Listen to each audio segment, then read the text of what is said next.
I'm Josh Constine. I'm the editor-at-large for TechCrunch. For the last 8 years, I've been reporting on early-stage startups with a focus on visual communication, augmented reality, gaming, and social networks. And it's been incredible seeing the way that we've developed from this era of tiny little sprites on screen with those old social Zynga games to the products that our panelists here are building with video fully baked in, where you're actually watching the people you're playing with. And that creates this whole new form of intimacy and a new level of connection with the people you're playing and the game itself. And that's driving incredible usage times, monetization, and new business opportunities. And so I'd love to hear a little bit from each of the panelists now, just what are the games you build or the products that you build so that people can, and how do you use video in those products? Sure. Hey guys, I'm Selcuk, co-founder and CEO at Bunch. So Bunch is a group video chat application designed for live mobile games. Think about it like Xbox Live or a LAN party on your phone. A lot of younger gamers jump into a hangout with their friends on Bunch and play games like Fortnite, Roblox, Minecraft, and other things while talking to each other. Hi, my name is Or. I'm the CEO and co-founder of Comunix. Comunix, it's the new generation of mobile multiplayer games through a video chat. Our first game called Poker Face. Poker Face is basically the first social poker game that make interaction on the table through a video chat and people playing poker worldwide in private tables. That's it. Hi guys, I'm Parijat. I'm a principal architect at Mech, Mocha, which is based out of India. First game was Hello Ludo, which is a popular game, Ludo, based on audio chat that became quite popular. Right now we are focusing more on the social vernacular gaming platform, which has video integrated in it. So you play relatable games which are very popular in India based on video chat. So. Great. So I'd love to just start off by asking, why do you think voice and video matter so much to gaming right now? What do they bring to the table? So it's you do not need to raise your hands. Sarah, can I take the question? Like the classroom situation. It's basically the OG game, right? Like the first games were like people getting together with other humans and face-to-face playing. Like things like chess or board games, and I think like a fundamental thing happens when you're able to yell at your friends or laugh together while playing games. And it's another way to have quality social time with your friends, and gaming is the killer application for that, I think. Basically, it gives something else to the gaming experience. If you're playing in other games that you working after behind Avatar, you don't have any communication with anyone. You don't care about who you're playing with, and we have the video chat. You increase your engagement, everything is better. The experience is something really new for people, and I think it's amazing. It's an amazing thing now. For our users, it's not just the video and the physical experience with video, but also the experience of meeting new people, which makes this all more real, right? When you're meeting a person face to face versus when you're meeting a person online. This video thing actually bridges that gap which you would not generally get by just playing with random people, right? Without video or without audio. So yeah, that has worked out for us pretty well. Yeah, it's amazing the emotional resonance that a game gains when it adds video, because suddenly you're not just like vanquishing some invisible stranger that might as well have just been a computer player, but instead you actually get to see like the anguish on their face when you defeat them, or just like the laughter that comes up when one person does something stupid in the game, which is like, I think as we've seen with Twitch, gaming and entertainment isn't all about winning. It's actually a lot about just the joyful, entertaining experience of doing something together. Maybe, how do you think the modern tools like Twitch have really exemplified that and made video and voice a bigger part of gaming? Well, I think it's basically like a multi-stage evolution, right? So before Twitch, Twitch really made essentially watching other people play video games a thing. But essentially, it's still like a multicast experience, right? So it's still different than like the experience that we remember as our kids, where like one of our friends is playing a Nintendo 64 and we're like in the room together and we're watching together and we're yelling at each other while one of us is playing. Twitch is still a different experience, right? You really don't know the person a lot of times that you're watching the stream of.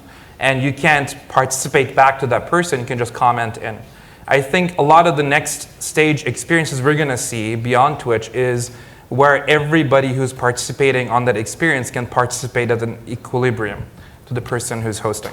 Like, you can talk to your friends while you're watching them, or you can play together even better.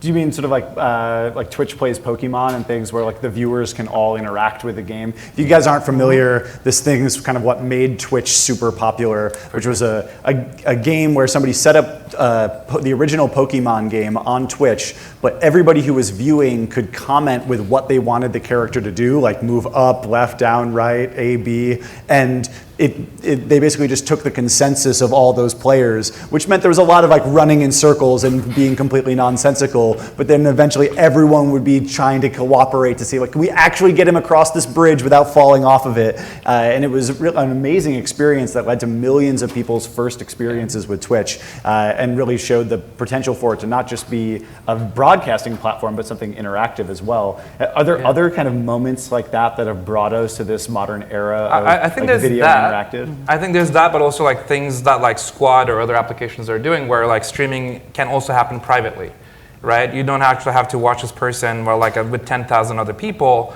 you can actually be watching this other person playing who's actually your friend with two of your other friends, right? So that's a different type of experience that's happening as well. I think the last decade, everyone trying to and want to share things, and now everyone want to participate. So we are in the next generation of something that give the people the opportunity to play and to watch one in each other, as Selcuk to say, and in every situation, not just on streaming like Twitch or Squad and all of these things. Basically say everything about it. I think that's fascinating that people don't like what we thought of as social gaming meant basically sharing from something from the game with your friends, like a screenshot, or like, oh, I got a high score, you know, way back to the arcade era. But now it means actually getting to play those games with those people, even if they're not near you. It's kind of like a pendulum, right? So we all play like Mario Kart with our friends in the same physical space, and we've kind of lost that with the mobile revolution. But I think a lot of that is coming back into that same paradigm.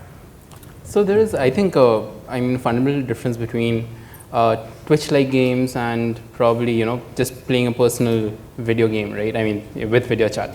So there are live stream experiences down south, and especially in China and Southeast Asia and India, where you're playing games, we have participants, and then there are viewers who are governing the experience, right? They're doing something in the app which actually controls the flow of the game. That is one, and then there is the private games that you can play with your friends over video, right? It's just up to you whether you want to highlight your game to the world or just play a normal game. So what happens when a game adds voice and video? What are the sort of metrics changes? What do you see in terms of engagement and sharing and virality and things like that? Basically everything. Everything is changing. Yes.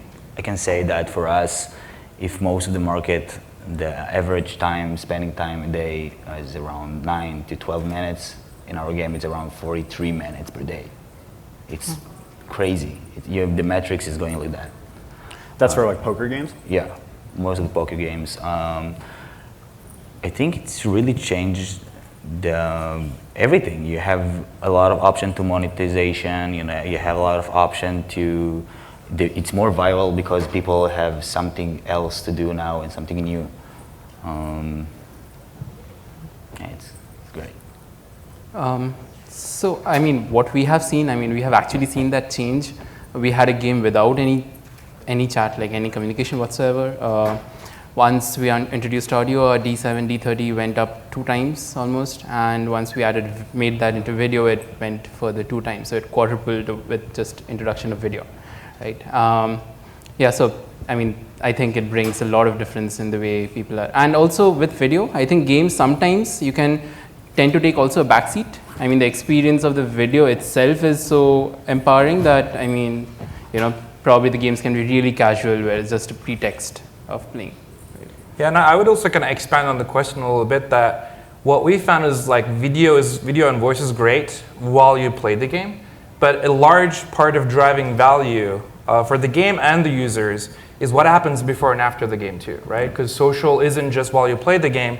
Like one of the biggest challenges of especially playing mobile games with your friends is like, how do you play, right? Like I have Fortnite, you have Fortnite, how do we get into the same game? It's so hard to search for your username and all that stuff. So a lot of the value that we're seeing that we're driving for our gaming partners is how do we make like a small group of friends jump into the game more often, more frictionlessly, and have more fun while yelling at each other while they play the game. And the data that we've seen, for example, like, and we're able to see, for example, for games like Roblox that are very popular on our platform, we've seen the players that are playing Roblox on Bunch have, it starts like the same D1. Like day one retention is like pretty much like 45%, 42%, but like when we go to day 7 or 30, the retention of users who play Roblox on Bunch is double the retention of users who play Roblox on Roblox. And that's compared to data from Epany.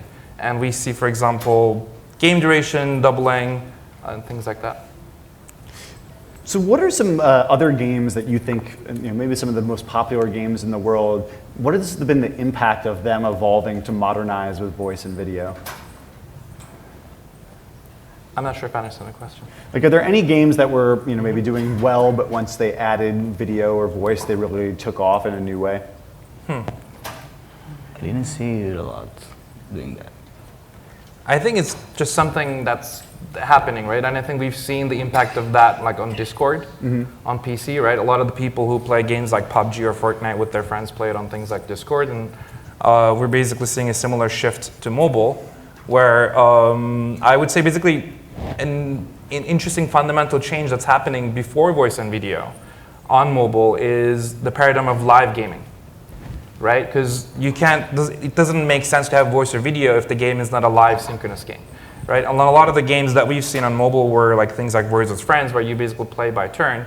And we're seeing a lot of those live games coming to mobile with like HQ Trivia and Fortnite, PUBG, things like that. Yeah, I was going to say, HQ is an example that comes to mind where you took what was effectively a television show, game show, or there was plenty of mobile apps where you could play trivia, but suddenly the live video element gave it this incredible urgency. Absolutely. And people felt like, oh, it's not just something that I could play at any time. There's a reason I'm tuning in now. They actually wait for it and get excited for it. It creates this kind of zeitgeist moment where lots of people are all doing the same thing at the same time, which, like you said, we've really lost in this mobile era compared to the original era of gaming. And we've also lost largely across the video space. Other than the occasional show like Game of Thrones, so many shows come out all at once now, and you can just binge watch through them, which is somewhat satisfying on that first day, but then you miss out on so much of the excitement about planning to watch and discussing the show in between each episode and all of those fan theories. And I think so much of that you lose when games or television shows are completely asynchronous and everyone can do them on their own time. And so I think that's a really special part that's coming to a lot of games now, is this concept of synchronicity.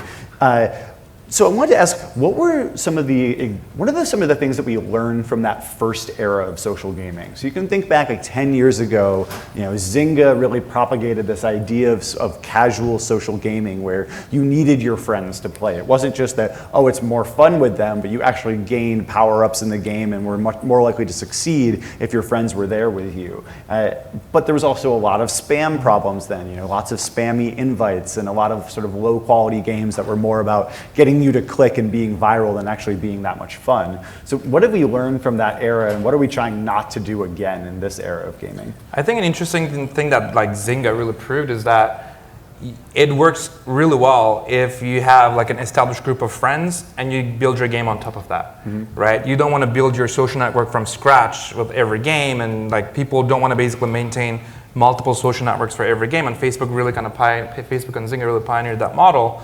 But also, as you mentioned, one thing that we've seen is, since Facebook is a general purpose social network, it can, like, if the games are sharing a lot of stuff, it can be spammy, right? So not everybody wants to be a vampire on Facebook, which is, I think, that paved the way for verticalized social networks like Discord or Bunch, where it's okay to actually get notifications from your friends while they're playing games together, because that's the whole purpose of that application. But like Facebook or Snapchat or other platforms are not pure play platforms where like they need to not annoy every user who don't want to play games with that stuff? I think what Zynga done by then, it's actually, the purpose was to be something with friends, but actually the only thing that is done is spammy things, like you said. And now you see people play with real friends. When you have the video chat and live, it's really between friends and not just to ask them help to move to the other level or get them help to get some bonuses or stuff. What Zynga done is a really good idea, but I think what we have now, it's give you more opportunities to increase the experience now. Yeah.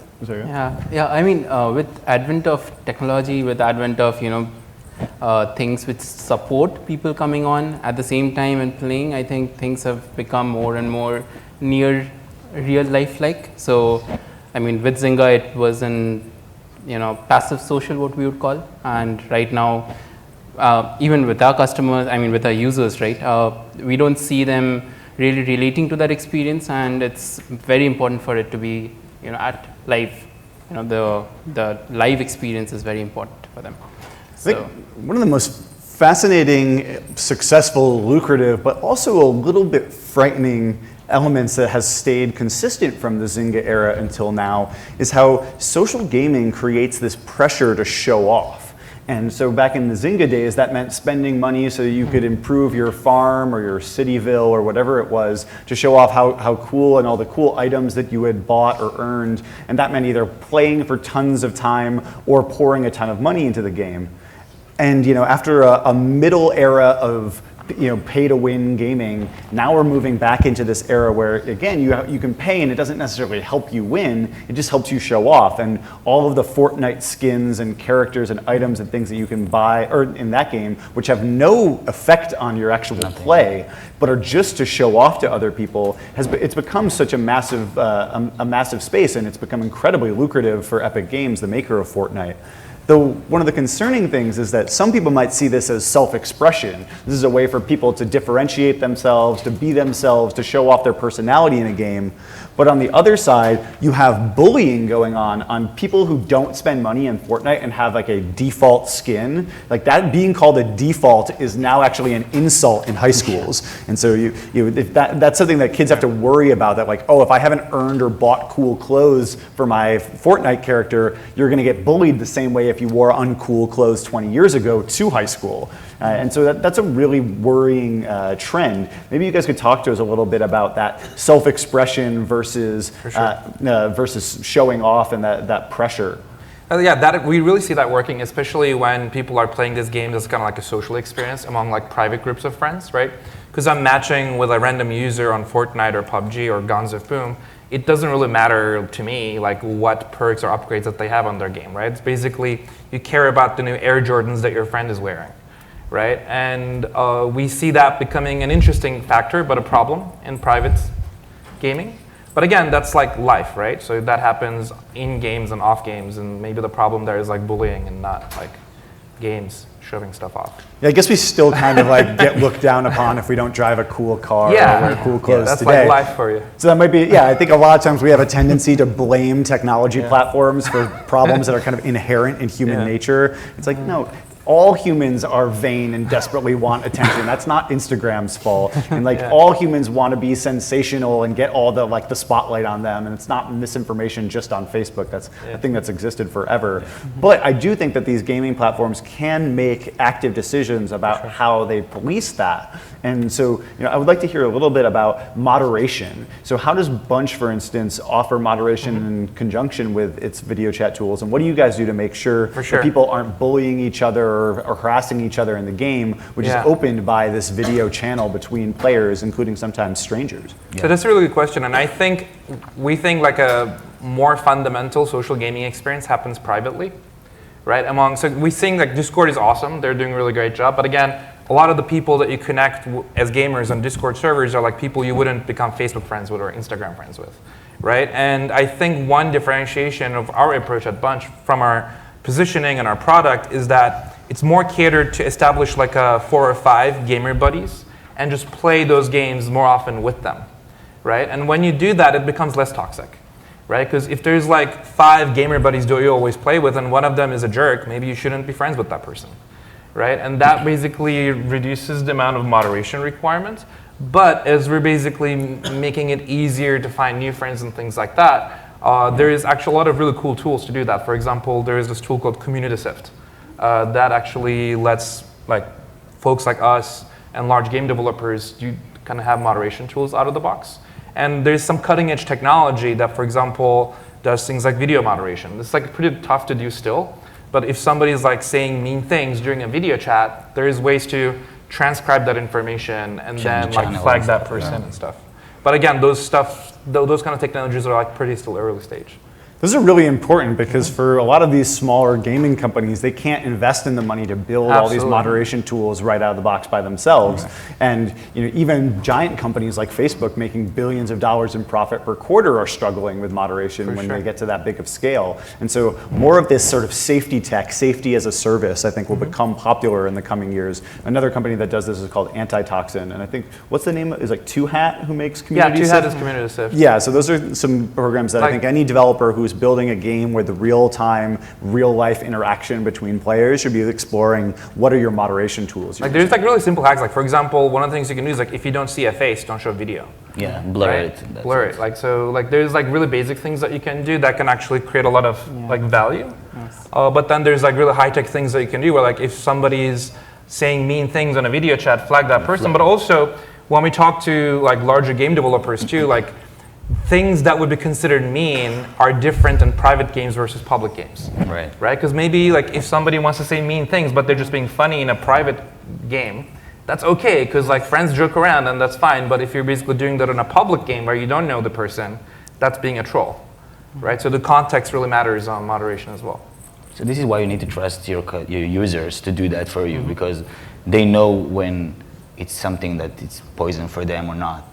And we have a flag reported that people, if something happened, they reported us immediately. We cut the channel and move them from the table if it's something really heavy. In the language thing, it's the same. As Selcuk say, if you're private with friends or friends of friends, you can joke about stuff that in public rooms, no one gonna understand that and involved things.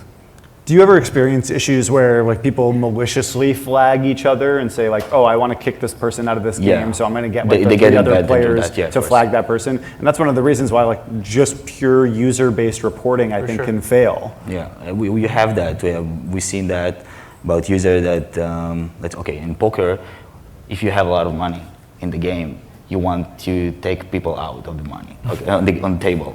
And if someone take all of your money, you're mad.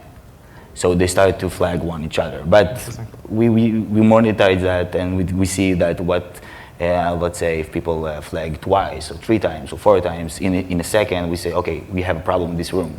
But if just one person flag a lot of other person, we say, okay, you just want to jump around the table.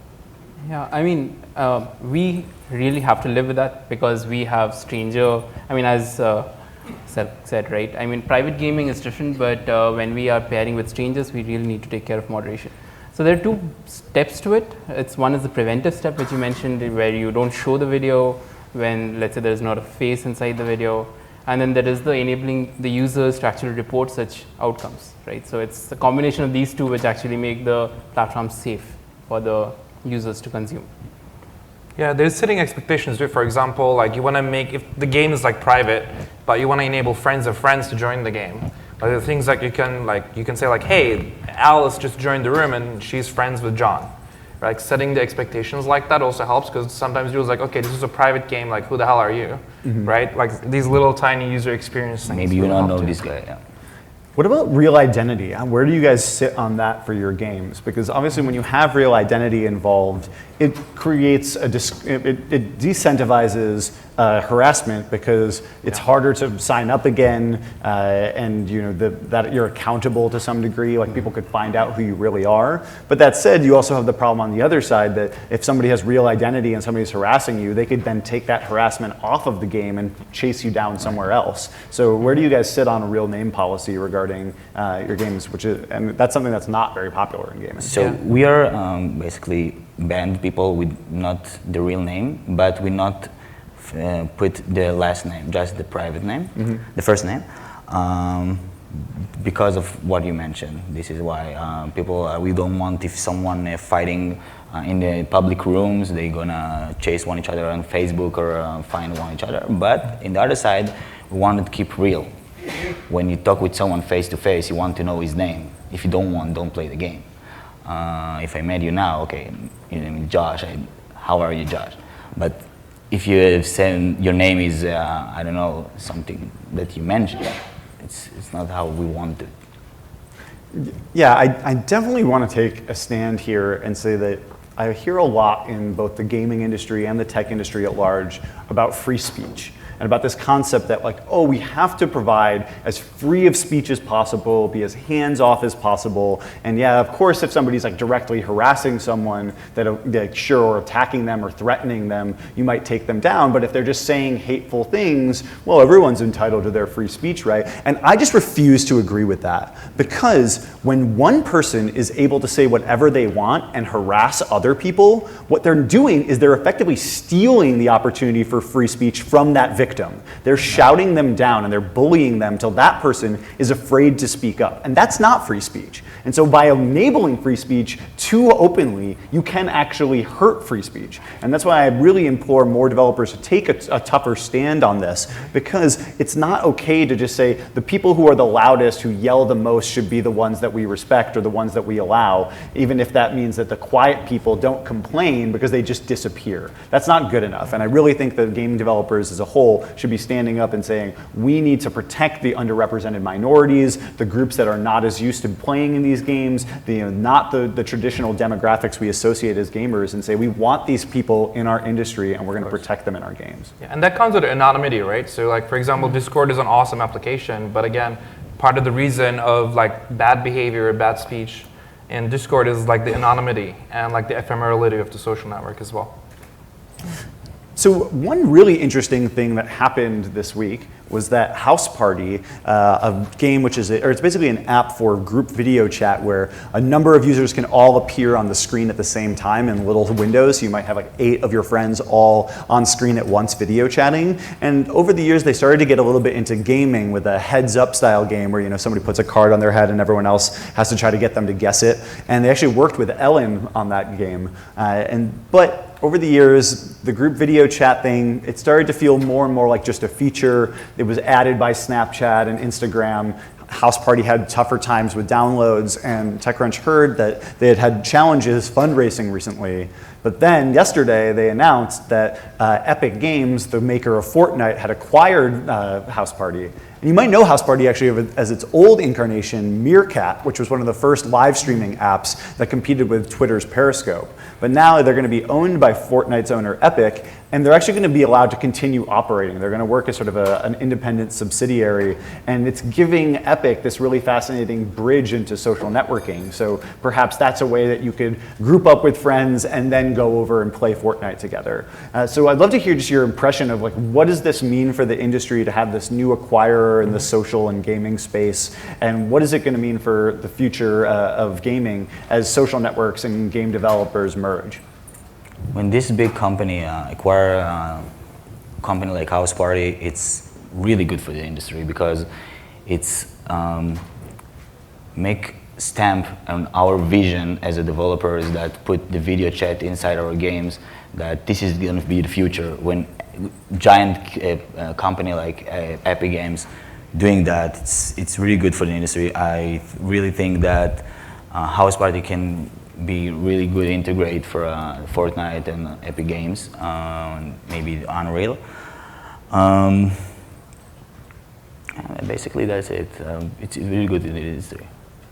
Yeah, as Or said, right, I mean, it's actually validating the vision of social being the next big thing, and that actually mattering to a lot of companies to build those communities and leverage them to actually make games more entertaining and more contextual, more, I don't know, more real life like. I think that's just validating this industry, this entire industry that is built around. I will say this. We have heard that the acquisition was not some big glitzy, they made hundreds of millions of dollars situation. This is much more of like a soft landing where maybe the company was going to run out of funding if they didn't end up with this deal, or maybe they would have just been hired, as they say, or acqui-hired by some other company and their employees would have gone and worked there, but the house party app would have died. And so this isn't necessarily a giant financial success for the founders or for their employees or investors, but it's fascinating that you guys still see it as so positive for the industry because it shows that at least the gaming industry is more interested in taking social seriously. So we're seeing that on our end as well. So for example, we are a group video chat application, but we also have a developer platform that actually some of the largest game developers as we speak are integrating into their games.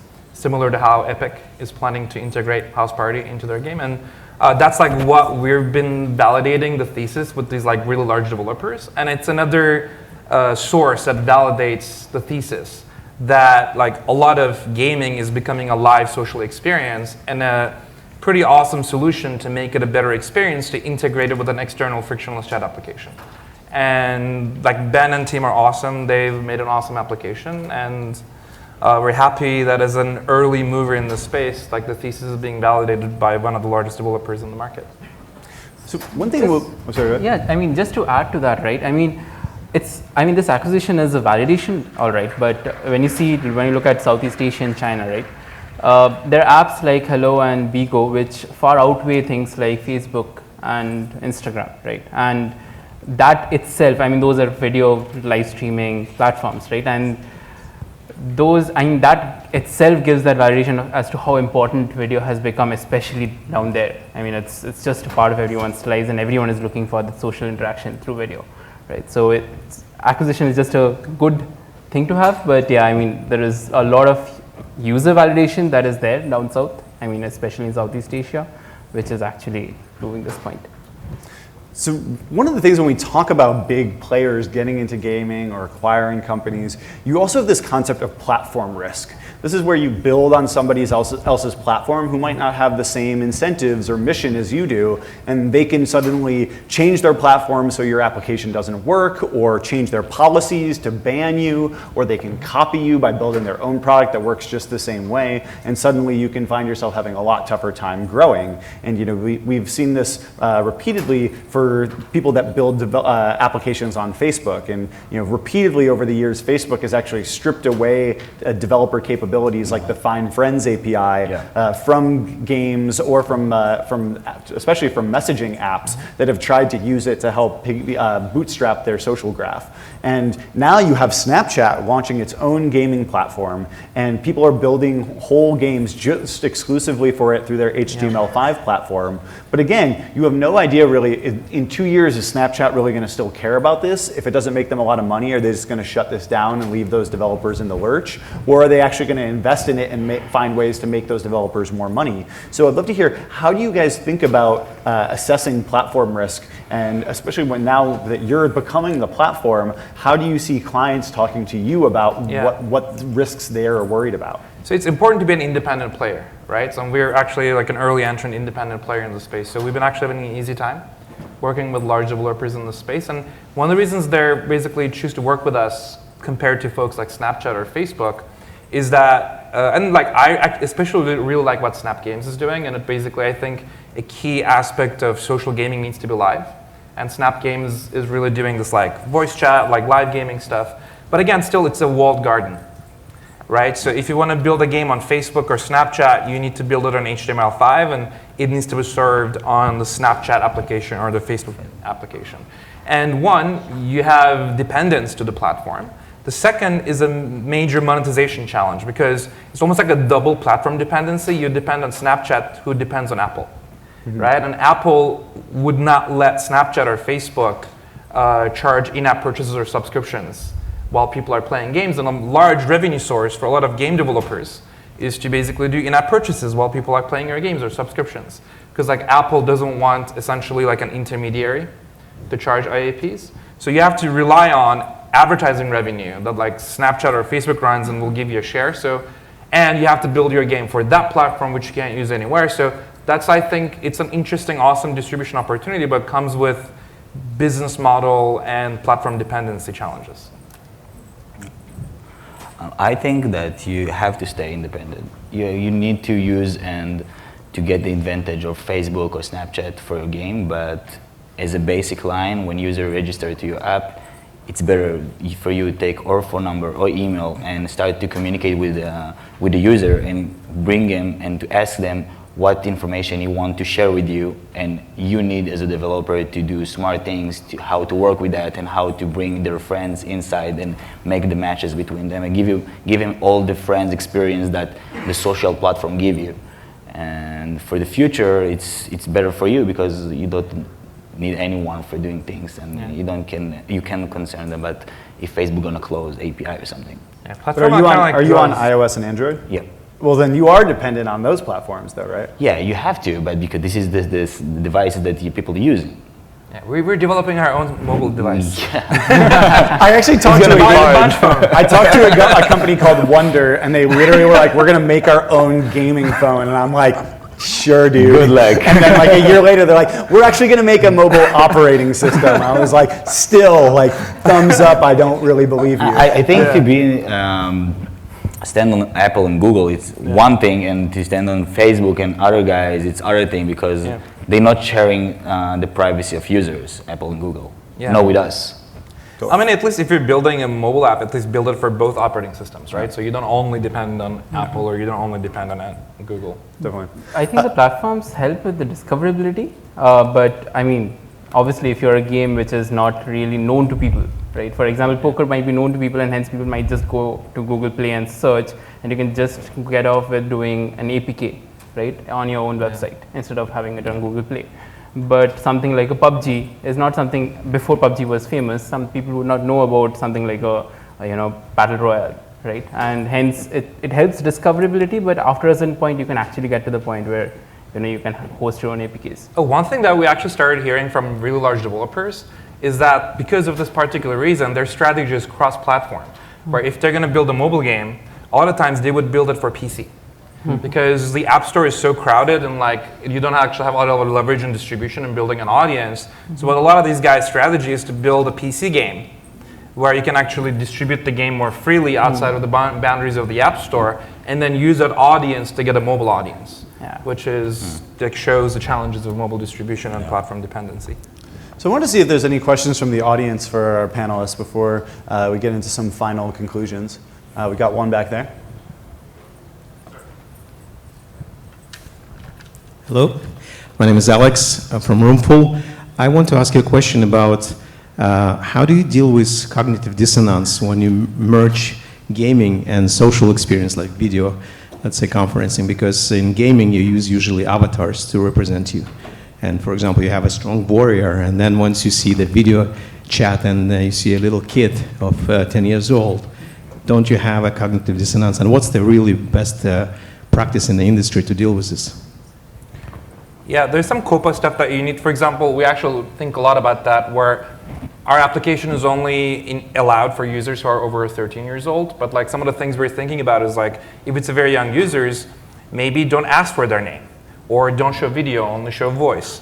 And some of the things that you could also do beyond video is, like, especially if you're matching with strangers, like you still want to basically the other person to feel that you're laughing when you laugh, but you don't necessarily have to show video, right? You can animate an avatar that like laughs together. So you can still use expression of an avatar and retain anonymity while you can still resemble the experience of laughing together while you play. Anyone else? Go on right here. You talked about Zynga like it had died, which I thought was pretty funny.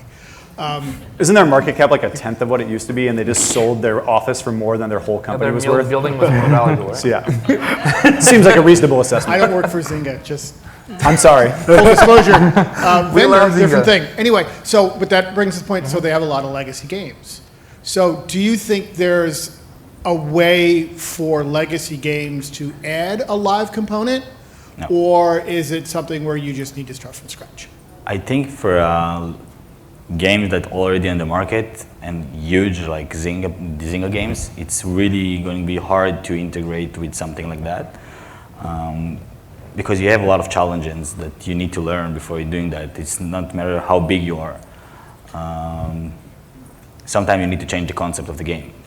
It can be the same game, but the concept can be a little bit changed. And I'll say yes and no. We've actually had this conversation with Zynga. So I think the question is, some games who are like turn-based can be used live. The question is, like, is it fun to play the game as is, sitting next to your friend?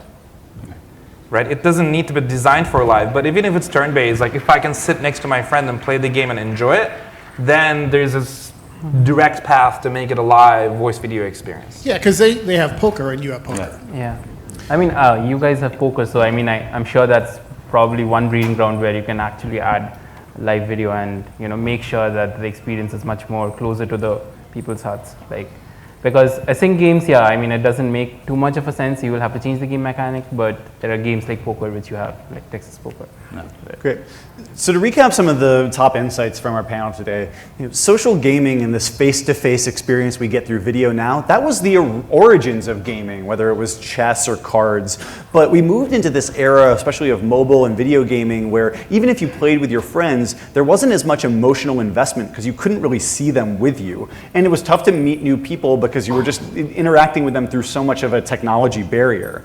But now, through platforms like Twitch showing people, showing the power of social in gaming, with new private streaming opportunities where you can stream not to the whole world, but just to the people who might actually care about you, and new social applications where the gaming can actually kind of become the background, and it's really just an excuse to get to hang out on the phone and talk, or to video chat for a while. I think it is really becoming this new norm. And we've learned a lot from that first era of social gaming. You want to be able to build on an existing social graph so you don't have to bootstrap it from scratch, but at the same time, you don't want to be spamming those people or use a general purpose social network to try to do something as specific as gaming, because you might end up annoying a lot of your users. But now when you do add this kind of video, it really does improve the games. We heard 4 times as long of gaming sessions. We heard twice as long of retention, and that's a really incredible business driver for people. But with video comes a lot of risks and challenges. You have this worry about people trying to show themselves off instead of just self-express themselves, and that can lead to all sorts of moderation issues. There's all sorts of bullying problems when people can see each other face to face, and you have to really understand the context of these situations. What looks like an insult or even hate speech in a public forum might just be some light ribbing and some joking around between close friends. But you can involve new technologies for this to help prevent you having moderation problems. You don't have to build it all yourself. You can use applications and safety as a service providers like 2Hat or Antitoxin to make sure that your games are safe and fun for everybody right from the start.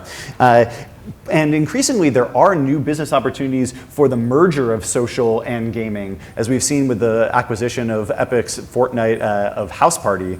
But as we move forward, what you really have to worry about is that platform risk. While these big platforms might provide you with free distribution, they also don't always have the same incentives as you and could turn on you at any time. And so the more that you can build a company that uses social independently by creating your own relationship with gamers, the more you're going to be able to make sure you can play and your players can play no matter what happens, and nobody can tell you it's game over. So thank you guys so much for watching. Thank you to all our panelists, and thank you to Agora for having us.